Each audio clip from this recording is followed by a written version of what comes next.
ውድ ቻናላችን ቤተሰቦች እንኳን ወደ ቻናላችን በደህና መጣችሁ። አሁንም ሊቨርፑልን በተመለከቱ ዘገቦች ተመልሼ መጥቻለሁ። በዛት የምንመለከታቸው ትናንትና ምሽት ላይ በተደረገ ጨዋታ ቪክተር ሙኒዝ የዓለም ዋንጫ አሸናፊ ሆኗል። ይህንን የምንመለከቱ ይሆናል። ከዚህ በተጨማሪም የሞሐመድ ሳላህ ወደ ቤሽክታሽ የሚያደርገው ዝውውር እንደከሸፈ እየተነገረ ይገኛል። እንደዚሁም ሊቨርፑሎች በቅርበት ሲከታተሉት የነበረው ሳይድ አልማሊም በክለቡ ይቆያል እየተባለ ይገኛል። ሊቨርፑሎችም ከአንድ የቦርሲያ ዶርትመንድ ተጫዋች ጋርም ስማቸው ተያዘ ይገኛል። እነዚህን በአጠቃላይ በቆይታችን የምንመለከት ይሆናል። እናንተም እስከ መጨረሻ ደቂቃ ድረስ አብራችሁ ቆይታችሁ እንድትከታተሉት ያላችሁን ሀሳብ አስተያየት ኮሜንት ሴክሽን ላይ በመጻፍ እንድታሳውቁኝ፣ ሰብስክራይብ፣ ላይክ፣ ሼር እያደረጋችሁ የቻናሉ ቤተሰብ እንድትሆኑ እንደዚሁም ዲስክሪፕሽን ላይ እና ኮሜንት ሴክሽን ላይ በሚገኙ ሊንኮችም ተጠቅማችሁ የቴሌግራም እና የኢንስታግራም ቻናላችንን እንድትቀላቀሉ በአክብሮት እጠይቃለሁ። አሁን በቀጥታ ወደ ዘገባችን የምናመራ ይሆናል። አብራችሁን ቆዩ። በመጀመሪያም ትናንትና ምሽት ላይ የተደረገውን የ2026ቱ የዓለም ዋንጫ ፍጻሜ ጨዋታ ነው የምንመለከተው። ትናንትና ምሽት 4 ሰዓት ላይ በጀመረው የፍጻሜ ጨዋታ የስፔን ብሔራዊ ቡድን አሳማኝ በሆነ መንገድ 1-0 በሆነ ውጤት በማሸነፍ የዋንጫ አሸናፊ መሆን ችላለች።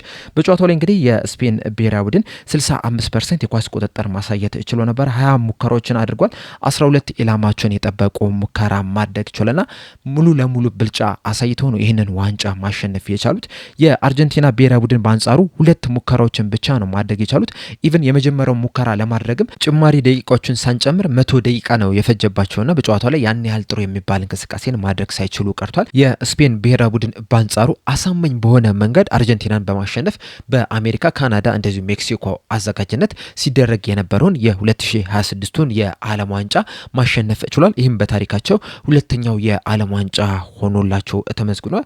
አዲሱ የሊቨርፑል ተጫዋች ሆነው ቪክተር ሙኒዝም ይህንን ዋንጫ ማሸነፍ ችሏል። በእርግጥ በዚህ የዓለም ዋንጫ ላይ ምንም አይነት ደቂቃ መጫወት አልቻለም። በተለይ የምድብ ጨዋታ ላይ ጉዳት በማስተናገዱ ምክንያት ምንም አይነት ጨዋታ ሳይጫወት ቀርቶ ነበረ። ከዛ በኋላ ግን ከጉዳት ተመልሶም አሰልጣኙ ባለመመረጣቸው ምክንያት ምንም አይነት ጨዋታ ማድረግ ሳይችል ቀርቷል። እንደዛም ቢሆን ግን በስተመጨረሻ ከብሔራዊ ቡድኑ ጋር አንድ ላይ በመሆን የዋንጫ አሸናፊ መሆን ችሏል። በተጨማሪም የሜዳሊያና የሻምፒዮን ሪንግ ወይም ደግሞ ቀለበት የተሸለመ ተጫዋች መሆን ችሏል። ከ2010 ከፔፔ ሬና እንደዚሁም ደግሞ ከፈርናንዶ ቶሬዝም በመቀጠልም ሊቨርፑል ተጫዋች ሆኖ የዓለም ዋንጫውን ማሳካት የቻለ ተጫዋች ሆኗል። ሌላኛው የሊቨርፑል ተጫዋች የሆነው አሌክሲስ ማካሊስተርም በዚህ ጨዋታ ላይ መሳተፍ ችሎ ነበር። ሙሉ 120 ደቂቃ ነበረ የተጫወተው። በጨዋታው ላይም 6.5 ሬቲንግ ተሰጥቶታል። በተለይ በዚህ ዓለም ዋንጫ ላይ ከመጀመሪያው ከአልጄሪያ ጨዋታ ጀምሮ አስደናቂ የሚባል እንቅስቃሴን ሲያደርግ የተመለከትነው ተጫዋች ነው። በትናንትናው ዕለት ግን ዝቅ ያለ እንቅስቃሴ ነበረ ማድረግ የቻለው። 6.5 ሬቲንግ ነው የተሰጠው። ከሌሎቹ ጋር ስናነጻጽረው በተለይ በቋሚነት የጀመረባቸውን ጨዋታዎች ብቻ ብንመለከት በመጀመሪያው ጨዋታ ላይ ከአልጄሪያ ጋር 7.2 ሬቲንግ ነው የተሰጠው። ከዛም ከኦስትሪያ ጋር 7.4፣ ከጆርዳን ጋር 6.9 ነው የተሰጠው። ነገር ግን በዛ ጨዋታ ላይ ተቀይሮ ገብቶ 29 ደቂቃዎችን ብቻ ነበረ መጫወት ይቻለውና ያን ያህል ጀጅ ማድረግ አንችልም። ከዛ በኋላ ግን በጥሎ ማለፍ ጨዋታዎች ላይ ከኬፕ ቨርዴ ጋር ሙሉ 120 ደቂቃ ተጫውቶ 8.2 ሬቲንግ ተሰጥቶታል። አንድ ኳስም አሲስት ማድረግ ይችላል። ከግብጽ ብሔራዊ ቡድን ጋር ሙሉ 90 ደቂቃ ተጫውቶ 7 ሬቲንግ ተሰጥቶታል። ከስዊዘርላንድ ጋር 120 ደቂቃዎችን ተጫውቶ 8.4 ሬቲንግ ተሰጥቶታል። አንድ ጎልም ማስቆጠርም ይችላል። እንደዚሁም በግማሽ ፍጻሜም ከእንግሊዝ ብሔራዊ ቡድን ጋር ሙሉ 90 ደቂቃ ተጫውቶ 7.0 ሬቲንግ የተሰጠው ተጫዋች ነውና በዓለም ዋንጫው ላይ በጣም አስደናቂ የሚባል እንቅስቃሴን ማድረግ ይችላል። እናም ይህም ጥሩ እንቅስቃሴውም ደግሞ ሊቨርፑሎች ምናልባትም መሸጥ ከፈለጉ ራሱ በውድ ዋጋ እንዲሸጡ ሊያደርጋቸው ይችላል። ትናንትና እንደነገርኳችሁ እንግዲህ የስፔን አውትሌት የሆነው ዲፌንስ ሴንትራል ራሱን ለሪያል ማድሪድ አቅርቧል የሚል መረጃን ይዞልን ወጥቷልና ምናልባትም ሪያል ማድሪዶች ይህን እንቅስቃሴውን ተመልክተው እናስፈረመው ቢሉ እንኳን ራሱ ሊቨርፑሎች ከፍተኛ ገቢ ያገኙበታል ተብሎ ነው የሚጠበቀው። በዛው ልክ ግን ምናልባትም ከሊቨርፑልም ላይቅ የሚችልበት ከፍተኛ እድል አለ። በተለይ ደግሞ በዓለም ዋንጫው ላይ ያሳየውን እንቅስቃሴ በሊቨርፑል መድገም የሚችል ከሆነ ቀጣይ ዓመት ለአንዶኒ ኢራኦላ በጣም ጥሩ ግብአት መሆን ይችላል። ነገር ግን በተጠናቀቀው ሲዝን ለሊቨርፑል ደካማ የሚባል እንቅስቃሴን አድርጎ ነው የነበረው እና በቀጣይ ዓመት በሊቨርፑል ይቆያሉ። በሊቨርፑል እስከቆየ ያለፈውን ዓመት ሳይሆን በዓለም ዋንጫ ላይ ያሳየውን እንቅስቃሴ ነው ወይ የሚያሳየው የሚለው በጣም ትልቅ ጥያቄ ነው የሚሆነው። ነገር ግን በዓለም ዋንጫ ላይ ድንቅ እንቅስቃሴ አድርጎ መጨረስ ይችላል። ቢሆንም ግን በስተመጨረሻ በስፔን ብሔራዊ ቡድን 1-0 በሆነ ጠባብ ውጤት ተሸንፈው የዓለም ዋንጫውን ማንሳት ሳይችሉ ቀርተዋል። በመቀጠልም የምንመለከተው ካች ኦፍሳይድ ይዞት የወጣውን ዘገባ ነው። እንደ ካች ኦፍሳይድ ዘገባ ከሆነ ሊቨርፑሎች የቦሩሲያ ዶርትመንድ ተጫዋች የሆነውን ዳንኤል ሴቨንሰንን ከያዟቸው የተጫዋቾች ስም ዝርዝር ውስጥ ከፍተኛ ደረጃ ላይ አስቀምጠውታል እያለን ይገኛል። ይህ ተጫዋች እንግዲህ በዋነኝነት የሚጫወተው በግራ ክንፍ ተከላካይ መስመር ቦታ ላይ ነው። ከዛ በተጨማሪም ግን በግራ ክንፍ የተመላላሽ ቦታ ላይ እንደዚሁም ደግሞ በግራ የመሀል ሜዳ ስፍራ ላይ መጮት የሚችል ተጫዋች ነው። ቨርሳታይል የሚባል ተጫዋች ነውና ሊቨርፑሎች እንግዲህ ይህንን ተጫዋች በቅርበት እየተመለከቱ ነው የሚገኙ። እንደዚሁም የግራ ክንፉን ቦታ ለማጠናከርም ከያዟቸው የተጫዋቾች ሾርት ሊስት ውስጥም ከፍተኛ ደረጃ ላይ የተቀመጠ ተጫዋች እንደሆነ ነው በዘገባቸው እየተናገሩ የሚገኙት። እንደዚሁም አየዞ እንደተናገረው ከሆነ በዚህ ሰዓት ላይ ሊቨርፑሎች ኮንክሪት የሆነ ወይም ደግሞ ጠንካራ የሆነ ፕላንም አላቸው ይህንን ተጫዋች ለማስፈረም እያለን ይገኛል። በተለይ ደግሞ ይህ ሴቨንሰን የተባለው ተጫዋች እንግዲህ በጣም ኢነርጂ ያለው በጣም የሚሯሯጥ እንደዚሁም ደግሞ ቴክኒካል ኳሊቲም ያለው ተጫዋች ነው። እንደዚሁም ደግሞ ሰበር እያደረገም ወደ መሀል ሜዳ መግባት የሚወድ አይነት ተጫዋች እንደሆነ ነው እየተነገረለት የሚገኘው። ይህንንም ደግሞ ከዚህ ቀደም በሊቨርፑል ቤት በትሬንት አሌክሳንደር አርኖልድ ላይ በደንብ ስንመለከተው ነበረ። በዋነኝነት እንግዲህ ትሬንት አሌክሳንደር አርኖልድ እንደምናስታውሰው በቀኝ ክንፍ ተከላካይ መስመር ቦታ ላይ ነው ሲጀምር የምንመለከተው። ነገር ግን በጨዋታዎች መሀል ወደ መሀል እየገባ መሀሉን ሲያግዝ የተመለከትንባቸው የተለያዩ አጋጣሚዎች አሉ። እናም ይህም ሴቨንሰን የተባለው ተጫዋችም እንደዚህ አይነት ኳሊቲ ያለው ተጫዋች እንደሆነ ነው እየተነገረ የሚገኘው። ይህ ተጫዋች እንግዲህ በቦሩሲያ ዶርትመንድ ቤት እስከ 2029 ድረስ የሚያቆይ ኮንትራት አለው። ማለት እንግዲህ ቀሪ የ3 ዓመት ኮንትራት ከቦሩሲያ ዶርትመንድ ጋር አለ። እናም ቦሩሲያ ዶርትመንዶች ይህንን ተጫዋች የሚሸጡት ከሆነ ከፍተኛ ገንዘብ እንደሚፈልጉ ነው እየተነገረ የሚገኘው። በተለይ ትራንስፈር ማርኬት ይዞት በወጣው ዘገባ መሰረት ይህ ተጫዋች ከ35 እስከ 45 ሚሊዮን ዩሮ ድረስ ይገመታል እያለን ይገኛል። ነገር ግን ቦሩሲያ ዶርትመንዶች ለዚህ ተጫዋች እስከ 50 ሚሊዮን ዩሮ ድረስ ይፈልጋሉ እየተባለ ይገኛል። ሊቨርፑሎች ይህን ያህል ገንዘብ ያወጣሉ ወይ? በጣም ትልቅ ጥያቄ ነው። ነገር ግን ደግሞ ሊቨርፑሎች የማያስፈርሙት ከሆነ ምናልባትም ሌሎች ክለቦች ሊያስፈርሙት የሚችሉበት እድል እንዳለ ነው እየተነገረ የሚገኘው። ደግሞ ከሊቨርፑል በተጨማሪ ኤሲ ሚላን፣ ጁቬንቱስ እንደዚሁም ደግሞ ሪያል ማድሪዶችም ከዚህ ተጫዋች ጋር ስማቸው እየተያዘ ነው የሚገኘው እና ምናልባትም ሊቨርፑሎች ይህን ያህል ገንዘብ አውጥተው መክፈል የማይፈልጉ ከሆነ ከነዚህ ክለቦች አንዱ ሊያስፈርሙ ይችላል እየተባለ ይገኛል። ሊቨርፑሎች ግን ከያዟቸው የተጫዋቾች ስም ዝርዝር ውስጥ ግን ቀዳሚ ስፍራ ላይ እንደተቀመጠ ኮት ኦፍሳይድ በዘገባቸው ተናግሯል። ነገር ግን ደግሞ ይህ ተጫዋች ወደ ሊቨርፑል ይመጣል የሚለውን ጥያቄ ስናነሳ ግን ላይመጣ የሚችልበት እድል እንዳለ መናገር እንችላለን። ምክንያቱም በዚህ ሰዓት ላይ ሊቨርፑሎች በግራ ክንፍ ተከላካይ መስመር ቦታ ላይ ሁለት ተጫዋቾች አሏቸው። አንደኛው ሚሎስ ኪርኬዝ ሲሆን ሌላኛው ደግሞ ኮስታስ ሲሚካስ ነው። እናም ኮስታስ ሲሚካስ ክለቡን የማይለቅ ከሆነ ሊቨርፑሎች ይህንን ተጫዋች ለማስፈረም እንቅስቃሴ ያደርጋሉ ተብሎ አይጠበቅም። ሲቀጥልም ደግሞ ሴቨንሰን ወደ ሊቨርፑል የሚመጣ ከሆነ በመጀመሪያ ደረጃ ከሚሎስ ኪርኬዝ ጋር እንዲፎካከር ነው። ካልሆነም ደግሞ የእሱ ተቀያሪ እንዲሆን ነው የሚያመጡትና ለእንደዚህ አይነት ተጫዋች ደግሞ እስከ 50 ሚሊዮን ዩሮ ድረስ ያወጣሉ ተብሎ አይጠበቅም። ከዛ በተጨማሪም ደግሞ ሊቨርፑሎች በዚህ ሰዓት ላይ በተለይ በዚህ የክረምት ዝውውር መስኮት ቅድሚያ ትኩረት የሚሰጧቸው የተለያዩ ቦታዎች አሉ። እናም እነዛን ቦታዎች እስካልሸፈኑ ድረስ ተጨማሪ የግራ ክንፍ ተከላካይ መስመር ተጫዋች ያስፈርማሉ ተብሎ አይጠበቅም። ምክንያቱም ከግራ ክንፉ በፊት ቀኝ ክንፍ የአጥቂ ስፍራ ቦታ እንደዚሁም ደግሞ የ6 ቁጥር ቦታ የመሀል ተከላካይ ስፍራ የቀኝ ክንፍ ተከላካይ ቦታው መጠናከር መቻል አለበት። እነዚህ ቦታዎች ከተጠናከሩ በኋላ ምናልባትም ይህንን ተጫዋች ሊያስፈርሙ የሚችሉበት እድል አለ። ከዛ በፊት ግን ይህንን ተጫዋች ለማስፈረም እንቅስቃሴ ያደርጋሉ ተብሎ አይጠበቅም።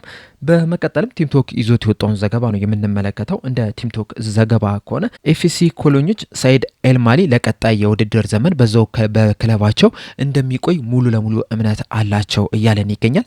እንደሚታወቀው በዚህ የክረምት የዝውውር መስኮት ሊቨርፑሎች የቀኝ ክንፍ ቦታውን ለማጠናከር የተለያዩ ተጫዋቾችን እየተመለከቱ ነው የሚገኙት። በዋነኝነት እንግዲህ ቀዳሚ ስፍራ ላይ ያስቀመጧቸው የአንዲያ ሜንዲንና ብራድሊ ባርኮላን ነበረ። የአንዲያ ሜንዲ እንደሚታወቀው ወደ ፒኤስጂ ለመሄድ ፍላጎት አለኝ ወደዛ ነው መቀላቀለው በማለቱ ምክንያት ሊቨርፑሎች ፊታቸውን ወደ ብራድሊ ባርኮላ እንዳዞሩ ነው እየተነገረ የሚገኘው። ነገር ግን ደግሞ በቅርቡ እንደተመለከተው እንግዲህ ሞርጋን ሮጀርስ ወደ ቼልሲ ተዘዋውሯል። እናም አርሰናሎችም እንግዲህ ብራድሊ ባርኮላ ለማስፈረም እንቅስቃሴ ያደርጋሉ ተብሎ ይጠበቃል። ነገር ግን በተለያዩ ምክንያቶች ምናልባት ፒኤስጂዎች አንለቅም በማለታቸው እንደዚሁም ደግሞ ምናልባትም አርሰናሎች ይህንን ተጫዋች በማስፈረማቸው ምክንያት ሊቨርፑሎች ብራድሊ ባርኮላን የማያስፈርሙት ከሆነ ከሱ በተጨማሪ 3 አማራጮችን እንደያዙ ከዚህ ቀደም በወጡ ዘገቦች ስንመለከት ነበረ። ከነዚህ 3 አማራጮች መካከል ደግሞ አንደኛው የኤፍሲ ኮሎኝ ተጫዋች የሆነው ሳይድ አልማላ ነው። ይህ ተጫዋች እንግዲህ በተጠናቀቀው የውድድር ዘመን በቡንደስሊጋው ለኮሎኝ 13 ግቦችንና 5 አሲስቶችን ጎሎችን ማስመዝገብ የቻለ ተጫዋች ነው። እንደዚሁም በሁለት እግሩ መጮት የሚችል ተጫዋች እንደሆነም ሲነገር ነበረ። ከዛ በተጨማሪም ደግሞ በግራ ክንፍም በቀኝ ክንፍም 10 ቁጥር ቦታ ላይ እንደዚሁም ደግሞ 9 ቁጥር ቦታ ላይ መጮት የሚችል ተጫዋች ነው። በዚህ ምክንያትም እንግዲህ የሊቨርፑልን ቀልብ እንደገዛ ከዚህ ቀደም በወጡ ዘገቦች በተደጋጋሚ ስንናገር ነበረ።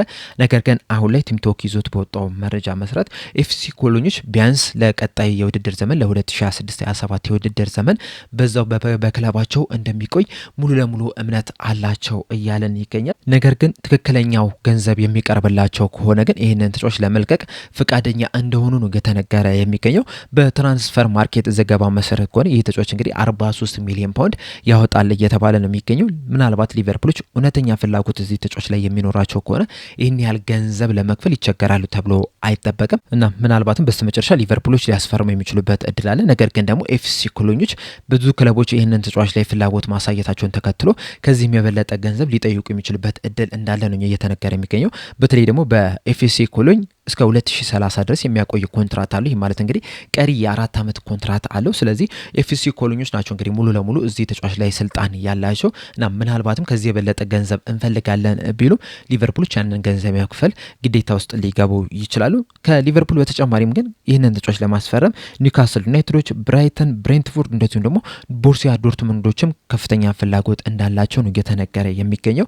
በቀጣይ ወዴት ያቀናል የሚለውን ግን አብረን የምንመለከት ይሆናል። ምናልባት ግን ሊቨርፑሎች አማራጮችን ካጡ ይህንን ተጫዋች ለማስፈረም እንቅስቃሴ ያደርጋሉ ተብሎ ይጠበቃል። በመቀጠልም መሐመድ ሳላህ ነው የምንመለከተው። እንደሚታወቀው ከጥቂት ቀናቶች በፊት በተለይ ወደ 40 አካባቢ መሐመድ ሳላህ ቤሽክታሽን ይቀላቀላል የሚሉ መረጃዎችን ስንመለከት ነበረ። ነገር ግን አሁን ላይ ይህ የዝውውር ሂደት ኮላፕስ እንዳደረገ ወይም ደግሞ እንደከሸፈ ነው እየተነገረ የሚገኘው። በተለይ በዚህ ዙሪያ የቤሽክታሽ ፕሬዚዳንት የሆኑት ሳርዳል አዳሊ በሰጡት አስተያየት መሐመድ ሳላህ ወደ ቤሽክታሽ ሊያደርገው የነበረው ዝውውር በዚህ ሰዓት ላይ ከሽፏል። ለዚህም ደግሞ ምክንያቱም የእሱ ኤጀንት የሆነው ራሚ አባስ የጠየቀው ጥያቄ ነው የሚል አስተያየትን ሰጥቷል። በተጨማሪም በሰጡት አስተያየት መሐመድ ሳላህ ወደ ቤሽክታሽ ለመዘዋወር ፈቃደኝነቱን አሳይቶ ነበረ።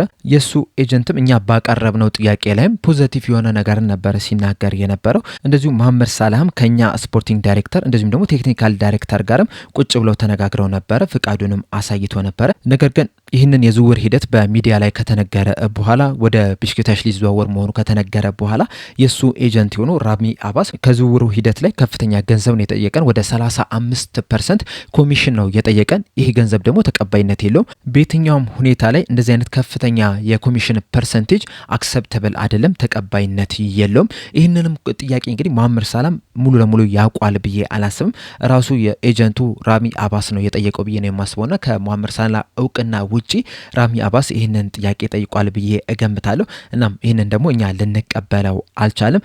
በዚህ ምክንያትም ደግሞ ይህ የዝውውር ሂደት ሊከሽፍ ችሏል የሚል አስተያየትን ሰጥቷል። እናም በአጠቃላይ እንግዲህ በዚህ ሰዓት ላይ መሐመድ ሳላህ ወደ ቤሽክታሽ ሊያደርገው የነበረው ዝውውር ከሽፏል። በቀጣይ ግን ምንም ነገር ሊፈጠር ይችላል። አዲስ ነገሮችም ልንሰማ የምንችልበት ከፍተኛ እድል አለ። ምናልባትም ቤሽክታሽም እንደ አዲስ ከመሐመድ ሳላህ ጋር ድርድር ሊያደርግ የሚችልበት ከፍተኛ እድል አለ። ምናልባትም ደግሞ ከቤሽክታሽ ውጪ ወደ ሌላ ክለብም ሲያቀና ልንመለከት የምንችልበትም እድል እንዳለ መዘንጋት የለበትም እና በቀጣይ እንግዲህ አዳዲስ ነገሮች በመሐመድ ሳላህ ዙሪያ ሲኖር እጄላችሁ የምመጣ ይሆናል። ለአሁን ግን እኔ እዚህ ላይ አበቃው። እስከ መጨረሻው ደቂቃ ድረስ ስለተከታተላችሁኝ ከልብ አመሰግናለሁ። በቀጣይ በሌላ እስከምንገናኝ ድረስ ሰብስክራይብ፣ ላይክ፣ ሼር ማድረግ እንዳትረሱ። እንደዚሁም የቴሌግራም እና የኢንስታግራም ቻናላችንም እንድትቀላቀሉ በአክብሮት እየጠየቅኩኝ አጠናቀቃለሁ። ቸር ያቆየን።